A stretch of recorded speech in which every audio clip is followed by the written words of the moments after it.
suicide bombers, and he had established a relationship with Al-Qaeda. It became clear that we had to do several things to have a successful strategy to win the global war on terror, specifically that we had to go after the terrorists, wherever we might find them. We also had to go after state sponsors of terror, those who might provide a sanctuary or safe harbor for terror.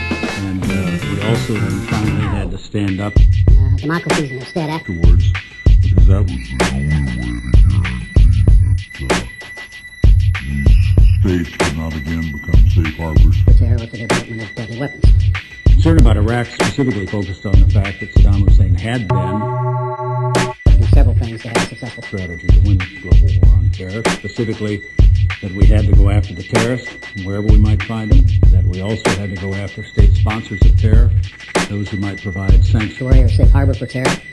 And we also then finally had to stand up democracies in their stead afterwards, because that was the only way to guarantee that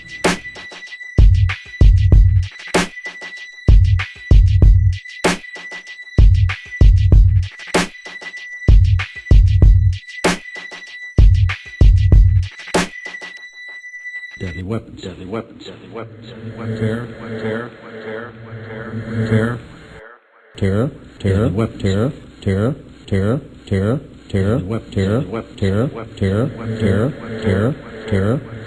states would not again become safe harbors for terror. Deadly weapons.